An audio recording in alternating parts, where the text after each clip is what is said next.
Hello students, I am Nidhi Shrivastava, Assistant Professor in NIT Pharmacy Institute, Greater Noida. So today I will deliver the lecture on gravimetry, principle and steps involved in gravimetric analysis. So firstly I will discuss the introduction of gravimetric analysis. Gravimetric analysis is a technique through which the amount of an analyte can be determined through the measurement of mass. तो gravimetric analysis एक वो technique है जिसमें हम analyte के amount को determine करते हैं मेजरमेंट ऑफ मास के थ्रू. पहले मास मीन्स जो भी एनालाइट है उसके मास को, उसके वेट को कैलकुलेट करके हम ग्रेविमेट्रिक एनालिसिस को परफॉर्म करते हैं और अमाउंट ऑफ एनालाइट को जो एनालाइज हो रहा है उसको हम चेक करते हैं, उसको डिटरमाइन करते हैं by the gravimetric analysis. Gravimetric analysis depend on comparing the masses of two compounds containing the analyte. तो क्या होता है ग्रेविमेट्रिक एनालिसिस में? It is related to the precipitation technique. Precipitation titration हम पहले पढ़ चुके हैं. प्रेसिपिटेशन टाइट्रेशन में क्या होता है? एंड पॉइंट में पीपीटी का फॉर्मेशन होता है. प्रेसिपिटेशन टाइट्रेशन के बाद जो एनालाइज आपका जो एनालाइट है जो पूरा यूज़ होता है in the process of precipitation titration और उसके बाद पीपीटी का फॉर्म होता है, तो उसमें क्या होता है? कई मिक्सचर्स होते हैं. ठीक है, जब पीपीटी फॉर्म होता है उसमें कई सारे केमिकल मिक्सचर होते हैं. अब हम उन केमिकल्स में अगर मान लीजिए आपके 3 केमिकल प्रेजेंट हैं, ए बी सी, कोई पीपीटी फॉर्म हुआ है और उसमें 3 केमिकल प्रेजेंट हैं ए बी सी. ठीक, अब हमें इसमें से फाइंड आउट करना है कि बी केमिकल जो है वो कितना प्रेजेंट है इस पीपीटी में. ठीक है, तो वो फाइंड आउट हम करते हैं बाय द ग्रेविमेट्रिक एनालिसिस. तो ग्रेविमेट्रिक एनालिसिस में हम एक स्पेसिफिक कंपोनेंट को डिटरमाइन करते हैं, उसके वेट को डिटरमाइन करते हैं. क्योंकि पीपीटी किस फॉर्म में होता है? सॉलिड फॉर्म में होता है. उसको ड्राई करके एकदम सॉलिड कर लेते हैं, तो उसके हम वेट को डिटरमाइन करते हैं बाय द ग्रेविमेट्रिक एनालिसिस. अगर हमें पूरा वेट डिटरमाइन करना होता है तो हम कुछ नहीं करते हैं, बस पीपीटी आपका पीपीटी मिलता है और उसको फिर वॉश करते हैं. वॉश इसलिए करते हैं कि उसमें जो भी इम्प्योरिटी अदर केमिकल्स की होती है वो वॉश आउट हो जाए. उसके बाद देन उसको ड्राई करते देन वे कर लेते हैं. ये एक सिंपल टेक्निक होती है जिसमें हम पूरे पीपीटी को वेट आउट कर लेते हैं. लेकिन अगर हमें एक स्पेसिफिक कंपोनेंट की रिक्वायरमेंट होती है, उसके वेट को एनालाइज करना होता है, तो हम ग्रेविमेट्रिक एनालिसिस में एक डिफरेंट टेक्निक के थ्रू इसको करते हैं. फिर इसमें हम जिस भी केमिकल को हमें एनालाइज करना है, जिसके वेट को हमें देखना चेक करना है, उसको उसके अकॉर्डिंग उसमें प्रेसिपिटेटिंग रिएजेंट यूज़ करते हैं और उसको प्रेसिपिटेट आउट करते हैं, देन उसका वे करते हैं. तो gravimetric analysis is depend on the measurement of mass of the specific component which is present in the precipitate. ठीक है, तो ग्रेविमेट्रिक एनालिसिस पूरी डिपेंड किस में है? Mass of the 2 compounds which is containing in the analyte. Okay, तो इस तरह से ये टेक्निक होती है. जब हम फिल्टर आउट करते हैं, प्रेसिपिटेट लेते हैं, तो बचनर फनल का यूज़ करते हैं. This is special type of funnel, porcelain का बना हुआ होता है. इसमें फ़िल्टर पेपर यहाँ लगा होता है और दिस इज़ वैक्यूम फ्लास्क और इसमें वैक्यूम सोर्स होता है. तो इस तरह से हम एपरेटस यूज़ करते हैं इन ग्रेविमेट्रिक एनालिसिस में. The principle of gravimetric analysis, the principle behind the gravimetric analysis is that the mass of an ion in a pure compound and can be determined later used to find the mass percent of the same ion in a known quantity of an impure compound. तो यहाँ हम ये भी pure compound को के मास को भी analyse करते. प्योर कंपाउंड का मतलब है, वही मैंने अभी एग्जांपल दिया था कि कोई हमने पीपीटी फाइंड आउट किया है, वो पीपीटी जो है उसमें A B C 3 chemical mix हैं. अब जो 3 केमिकल हैं इसमें से हमें ये देखना है कि जो बी है वो कितना प्रेजेंट है। तो बी तो एक स्पेसिफिक केमिकल वो हो गया जिसका हमें मास फाइंड आउट करना है, लेकिन जो ए और सी हो गए वो एक तरह से इसके लिए इम्प्योरिटी का काम कर रहे हैं, क्योंकि बी तो प्योर कंपाउंड हो गया जिसको हमें चेक करना है कि हाँ कितना ये प्रेजेंट है, लेकिन अगर उसमें ए और सी प्रेजेंट है तो ये इंडिकेट कर रहे हैं यहाँ पे इम्प्योरिटी के फॉर्म में, क्योंकि अगर बी को हम फाइंड आउट कर रहे हैं उसके साथ ए या सी में से किसी की कोई भी केमिकल साथ में आ जाता है तो इट मीन्स वो एक तरह से कंपाउंड को इम्प्योर कर देगा, ठीक है। तो इसीलिए हम ऐसा प्रेसिपिटेट यूज़ करते हैं, प्रेसिपिटेटिंग रिएजेंट यूज़ करते हैं जो सिर्फ बी को ही फाइंड आउट करेगा, और उसके बाद जब बी आपका केमिकल एक स्पेसिफिक केमिकल आपको मिल जाता है देन उसको हम फिर वॉश भी करते हैं, क्योंकि ज़रूरी नहीं है आपने बी का प्रेसिपिटेटिंग रिएजेंट यूज़ किया है तो बी के साथ ए और सी की इम्प्योरिटी ना आए, ऐसा नहीं है, मे भी आ सकती हैं। तो हमें फिर बी को फिर से वॉश आउट करना होता है, देन हमें उसको डाइजेस्ट करना होता है और उसके बाद ड्राई करके फर्दर वेट कर सकते हैं हम। तो इस तरह से प्रिंसिपल फॉलो होता है ग्रेविमेट्रिक एनालिसिस का। तो इसमें हम प्योर कंपाउंड के मास को एनालाइज करते हैं और प्रिवेंट करते हैं जो इम्प्योर कंपाउंड मतलब जो अदर केमिकल्स की इम्प्योरिटीज़ हैं उसके जो आयंस प्रेजेंट हैं उसको प्रिवेंट करते हैं by the different type of precipitating reagent. Step followed in gravimetric analysis. First है preparation of a solution containing a known weight of the sample. सबसे पहले हमें सैंपल को प्रिपेयर करना है, सॉल्यूशन को प्रिपेयर करना है, ए नोन वेट जो भी वेट है उस सैंपल का उसको लेके एक सॉल्यूशन को प्रिपेयर करना है। फिर उसके बाद क्या करना है, फर्स्ट हो गया सैंपल को प्रिपेयर किया कैसे, wait of the sample, known wait of the sample, sample को वेट किया देन उसका सॉल्यूशन को प्रिपेयर किया। Separation of the desired constituent, उसके बाद जो भी डिजायर्ड कॉन्स्टिट्यूएंट है, जो भी केमिकल हमें जिसका वेट आउट करना है, ए बी सी में से किसी का भी वेट आउट करना, मान लो सी को ही वेट आउट करना है तो हम उसको सेपरेट करेंगे। सेपरेट करने के लिए हम यहाँ पे डिफरेंट टाइप के प्रेसिपिटेटिंग रिएजेंट यूज करेंगे। Then weighing the isolated constituent, उसके बाद अभी आगे सारे स्टेप हम देखेंगे, ये एक जनरल स्टेप है तो इसमें डायरेक्ट फिर आइसोलेशन आ गया। आइसोलेशन कॉन्स्टिट्यूएंट जो हमने आइसोलेट कर लिया, जिसको हमने वेट प्रेसिपिटेट आउट कर लिया है, अलग से आइसोलेट कर लिया, उसको वेट आउट कर लेंगे।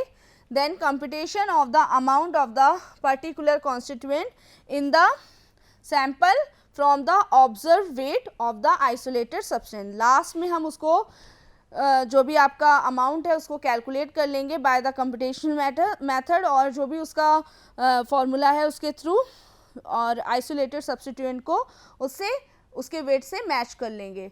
The types of the gravimetric analysis,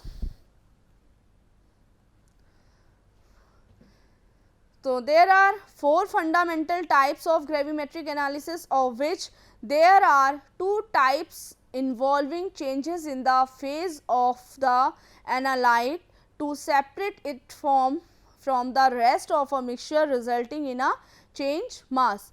तो यहाँ हम 4 टाइप की टेक्निक देखेंगे, 4 टाइप देखेंगे जो ग्रेविमेट्रिक एनालिसिस से इन्वॉल्व हैं।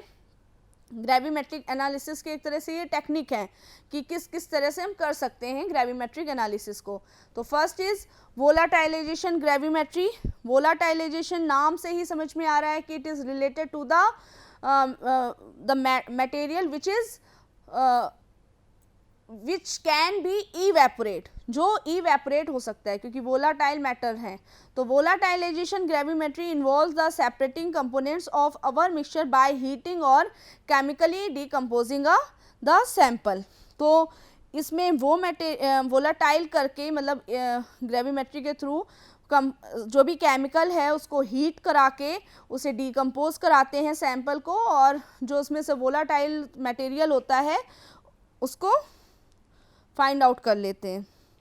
प्रेसिपिटेशन ग्रेविमेट्री, जो मेन हमें देखना है वो है आपकी प्रेसिपिटेशन ग्रेविमेट्री, क्योंकि precipitation gravimetry is uses a precipitation reaction to separate one or more part of a solution by incorporating it into a solid. तो प्रेसिपिटेशन ग्रेविमेट्री यूज होती है प्रेसिपिटेशन रिएक्शंस के लिए, और इसमें हम सेपरेट आउट कर लेते हैं सॉल्यूशन को एक या दो कई पार्ट में, और जो भी सॉलिड्स उसको फिर जो भी सॉलिड के थ्रू हमें केमिकल्स मिलते हैं उसको हम एक या दो पार्ट में या कई पार्ट में उसको सेपरेट कर देते हैं। तो अभी हम आगे प्रेसिपिटेशन टेक्निक पूरे अच्छे से देखेंगे।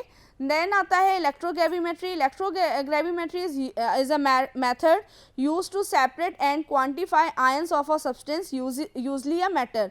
जो इलेक्ट्रोग्रेविमेट्री है वो बेसिकली यूज होती है फॉर मेटल्स के लिए, और इसके थ्रू भी हम सेपरेट करते हैं और क्वांटिफाई करते हैं आयंस को जो सब्सटेंस में, केमिकल सब्सटेंस में प्रेजेंट होते हैं बाय द इलेक्ट्रोड्स। तो this is called electrogravimetry. Next is thermogravimetric. Thermogravmetric is a method of thermal analysis in which changes in physical and chemical properties of materials। इसमें क्या होता है थर्मोग्रेविमेट्री, क्योंकि ये थर्मल एनालिसिस से इन्वॉल्व है, तो इसमें जो चेंजेस जो केमिकल और फिजिकल प्रॉपर्टीज़ होती हैं वो पूरी चेंज हो जाती हैं।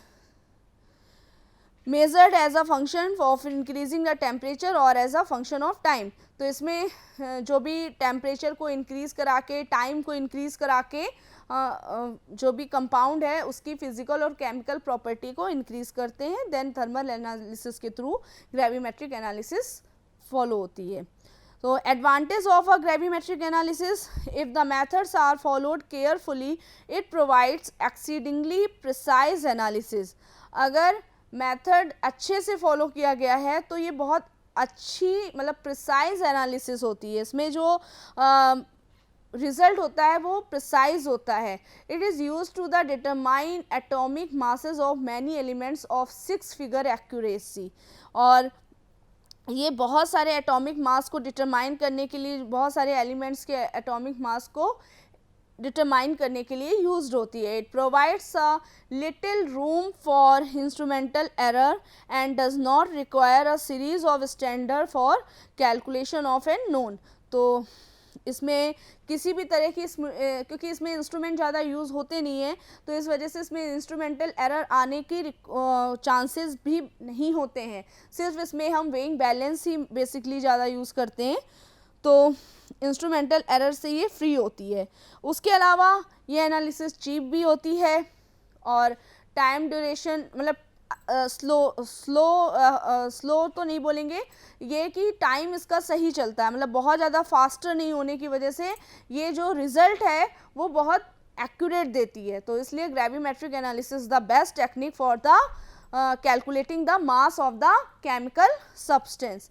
Disadvantage of the gravimetric analysis, it is usually provides only for the analysis of a single element or a limited group of elements at a time।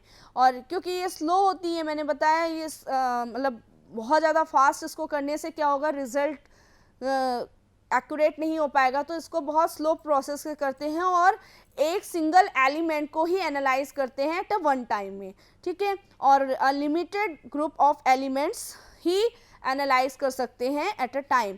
Comparing modern dynamic flash convention coupled with gas chromatography with traditional convention analysis. तो अगर हम इसको compare करते हैं modern dynamic से तो उसके according ये जो है एक ट्रेडिशनल एनालिसिस मेथड है, क्योंकि इसमें हम हीट कराते हैं। जो हीट कराने का प्रोसेस होता है वो एक जैसे ओल्ड प्रोसेस के थ्रू ही हम वाटर बाथ के थ्रू या फिर फर्नेस के थ्रू इसको हीट कराते हैं। तो इसमें जो मॉडर्न टेक्निक है उससे थोड़ा सा कम मतलब टाइम ड्यूरेशन इसमें ज़्यादा होता है, मतलब इसमें कंजम्पशन जो टाइम का होता है वो ज़्यादा यूज़ होता है, तो इसलिए थोड़ा सा ये इसकी डिसएडवांटेज भी है।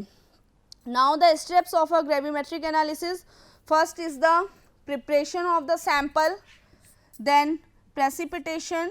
सबसे पहले सैंपल को प्रिपेयर करेंगे, जो भी हमें जो पीपीटी फॉर्म हुआ है, पीपीटी को एक सैंपल के फॉर्म में कन्वर्ट कर लेंगे, सैंपल मतलब उसका सोल्यूशन बना लेंगे। जो पीपीटी है पहले उसको पूरा वेट आउट कर लेंगे, वेट आउट करके देन उसको हम डिज़ोल्व कर देंगे जिस भी सॉल्वेंट में वो सैंपल फॉर्म होना है। फिर उसको प्रेसिपिटेट करेंगे, प्रेसिपिटेट करने के बाद डाइजेशन करेंगे।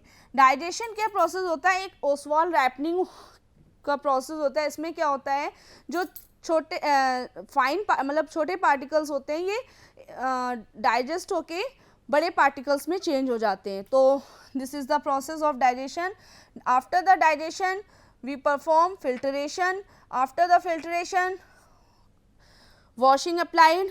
अब वॉशिंग भी दो तरीके से होती है, कुछ केमिकल्स जो होते हैं वो वाटर में वॉश हो जाते हैं ईजिली, और कुछ केमिकल्स के लिए हमें डिफरेंट टाइप के ऑर्गेनिक सॉल्वेंट्स का यूज़ करना होता है। तो वॉशिंग करने के बाद फिर उसको ड्राई करेंगे। कुछ केमिकल्स को डायरेक्ट हम हॉट ओवन में रख के ड्राई कर सकते हैं, लेकिन कुछ के लिए अगर वो बहुत ज़्यादा ड्राईनेस की ज़रूरत है, रिक्वायरमेंट होती, तो इग्निशन को फॉलो करते हैं। इग्निशन जो होगा वो किसी मफल फर्नेस के थ्रू होगा। देन जब ड्राइंग का प्रोसेस कंप्लीट हो जाएगा, उस सैंपल को वेट आउट कर लेंगे, वेट आउट करके कैलकुलेट कर लेंगे। तो these are the steps which is involve in the gravimetric analysis. तो first is the preparation of the sample, second is precipitation, third is digestion, fourth is filtration and washing, then drying, and ignition is fifth point, 6 is the weighing, and the calculation is the last point. So 7 steps are involved in the gravimetric analysis. इस तरह से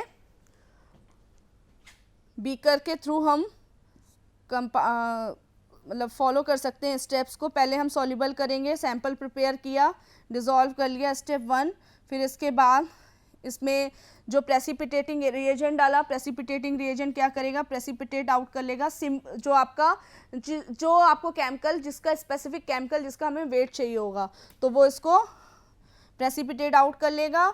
then फिर उसके बाद आगे के process करके उसको फिल्टर कर लेंगे। तो इस तरह से बीकर के थ्रू ही ये प्रोसेस पूरा कंप्लीट हो जाता है। प्रोसीजर फॉर ग्रेविमेट्रिक एनालिसिस, तो प्रोसीजर भी सेम ही है, जो स्टेप्स इन्वॉल्व हैं।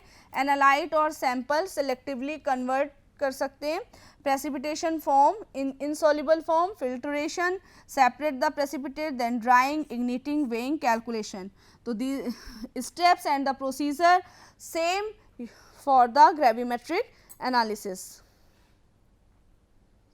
This is the example of the gravimetric analysis. हम देखेंगे इसमें दो सैंपल हैं, ये फॉर्म कर रहे हैं एक सॉल्यूशन को। देन फिर इसमें हमने इसको एक रेशियो में चेंज कर लिया, फिर उसको ड्राई किया, और यहाँ पे ये सैंपल है, ये प्रेसिपिटेट आउट का काम करेगा, और लास्ट में ये सैंपल होगा। फिर ड्राई करके हमें 600 डिग्री सेल्सियस में जो भी सैंपल हमें चाहिए वो प्रेसिपिटेट आउट होके मिल जाएगा। Then the properties of the precipitate and precipitating reagent, जो प्रॉपर्टीज़ क्या होनी चाहिए, प्रेसिपिटेट जो फॉर्म हो रहा है और जो प्रेसिपिटेटिंग रिएजेंट हम यूज़ कर रहे हैं। First is the react with specific reagent.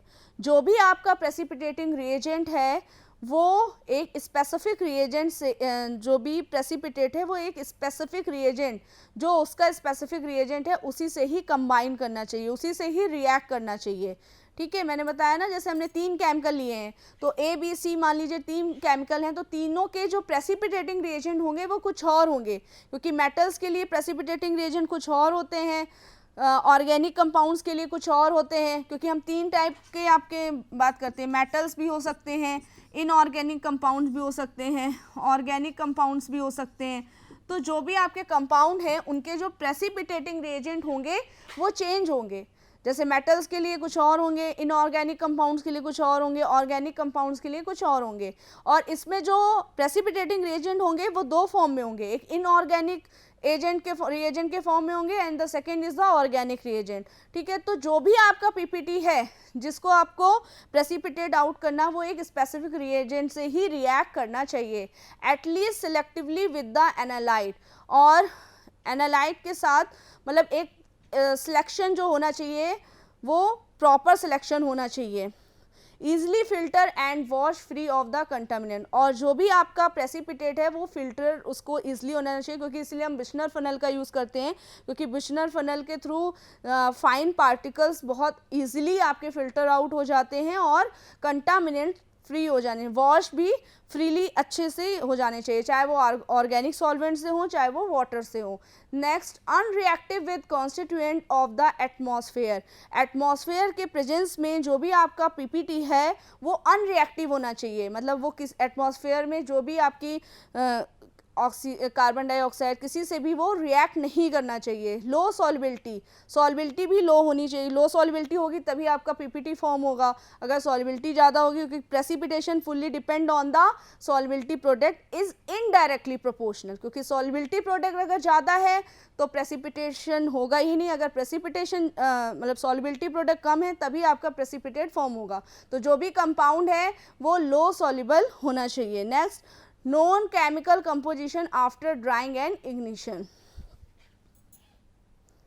Application of gravimetric analysis in analytical chemistry. Gravimetric analysis is the way of determining the analyte quantity based on the density of a solid. For example, measuring the solid suspended in the water sample.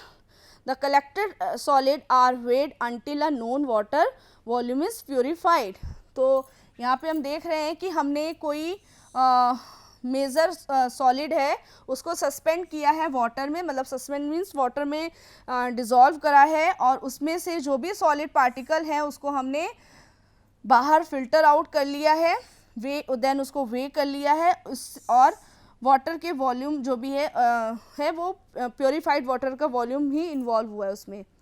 The difference between gravimetric and volumetric analysis. A gravimetric analysis is related to the mass of the substance, chemical substance, and the volumetric analysis is related to the volume of the chemical substance, chemical solution. ठीक है, तो gravimetric और volumetric analysis में सबसे main difference तो यही है कि ग्रेविमेट्रिक एनालिसिस मास से रिलेटेड है, वेट से रिलेटेड है, और volumetric analysis, volumetric and titrimetric analysis both are related to the volume. Titrimetric analysis में हम वॉल्यूम देखते हैं, जो सॉल्यूशन का वॉल्यूम होता है, और वॉल्यूमेट्रिक एनालिसिस में जो रिएक्शन में गैस इन्वॉल्व हो रही है और इवॉल्व हो रही है उसके वॉल्यूम को मेज़र करते हैं। तो ये मेजर डिफरेंस है ग्रेविमेट्रिक एनालिसिस और वॉल्यूमेट्रिक एनालिसिस का, कि इसमें हम मास को मेज़र करते हैं और इसमें हम वॉल्यूम को मेज़र करते हैं। A gravimetric feeder is a self-calibrating speed-based dosing device based on weight. और ग्रेविमेट्रिक एनालिसिस में सेल्फ कैलिब्रेशन होता है, क्योंकि वॉल्यूमेट्रिक एनालिसिस में वॉल्यूम को मेज़र करते हैं, तो हम जो भी एपरेटस यूज़ करते हैं उसका मेज़रमेंट, कैलिब्रेशन सारी चीज़ें करनी होती है। सेल्फ कैलिब्रेशन उनमें भी होता है, बट इसमें इंस्ट्रूमेंट ज़्यादा यूज़ होते नहीं है। ग्रेविमेट्रिक एनालिसिस में केवल वेइंग बैलेंस यूज़ होता है और उसका कैलिब्रेशन हम खुद ही कर सकते हैं। On the other hand, a volumetric feeder does this depending on the velocity of the volume using loss in weight technique which calculates the decrease weight during dosing weight is estimated. उसके अलावा जो gravimetric analysis है, इसमें जो भी आपका wait है उसका लॉस भी एक तरह से होता है, क्योंकि जब हमने पीपीटी, मान लीजिए आपका जो फुल कंप्लीट पीपीटी आता है वो पूरा ज़्यादा होता है, उसका जो भी अमाउंट होता है वो वेट ज़्यादा होता है, लेकिन जब हम एक स्पेसिफिक उसमें से कंपोनेंट यूज़ करेंगे, कॉन्स्टिट्यूएंट का वेट आउट करेंगे तो वो उसमें कम हो जाएगा। मान लीजिए आपका पूरा जो पीपीटी है वो 3 ग्राम का है,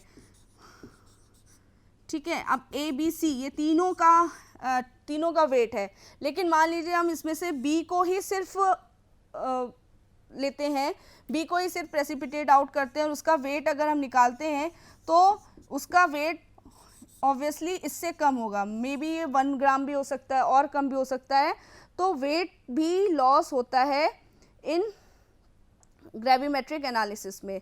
तो हमने ग्रेविमेट्रिक एनालिसिस में क्या क्या देखा? फर्स्टली ग्रेविमेट्रिक एनालिसिस क्या है? Gravimetric analysis is use for the mass of determine the mass of the chemical substance mass of the analyte which is consumed in the titration process, precipitation titration process. उसके बाद gravimetric analysis में जो हम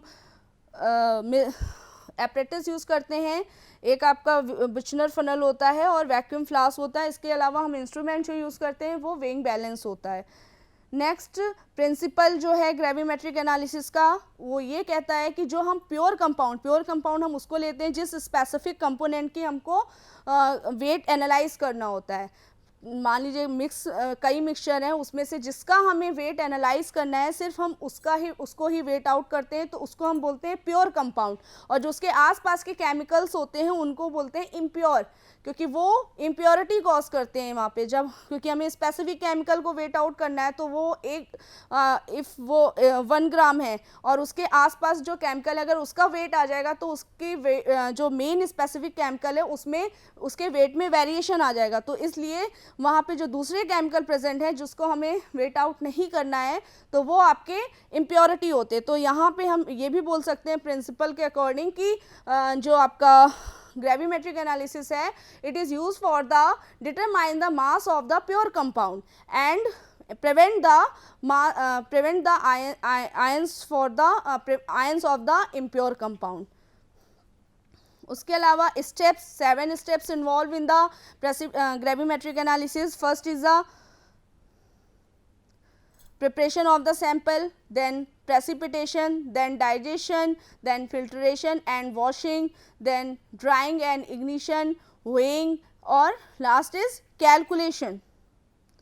उसके बाद types of gravimetric analysis, there are 4 types of gravimetric analysis. volatilization, जिसमें हम volatile techniques use करके heat के थ्रू gravimetric analysis को फॉलो करते हैं. precipitation में precipitation के process के थ्रू, electrogravimetry में electrodes को यूज़ करके एनालिसिस करते हैं और थर्मोग्रेविमेट्रिक में थर्मल एनालिसिस के थ्रू ग्रेविमेट्रिक एनालिसिस को फॉलो करते हैं. एडवांटेज में ग्रेविमेट्रिक एनालिसिस जो है एक तो चीप टेक्निक है और डिटरमाइन करती है बहुत सारे एलिमेंट्स को, डिफरेंट टाइप के एटॉमिक मास जो होते हैं एलिमेंट्स को, उनको डिटरमाइन करने के लिए यूज़ होता है और बहुत चीप टेक्निक है. और डिसएडवांटेज ये है कि ये एक टाइम में सिर्फ एक ही एलिमेंट को एट अ टाइम एनालाइज कर सकते हैं by the gravimetric analysis.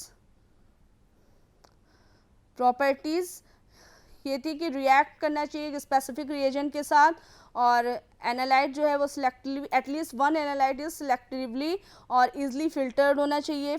Wash होना, जो भी वॉशिंग है, वॉश के थ्रू जो भी पीपीटी है वो कंटामिनेंट से जल्दी इजली फ्री हो जाने चाहिए, अनरिएक्टिव होना चाहिए in the atmosphere, low solubility and the non chemical composition. तो this is all about the gravimetry. Thank you.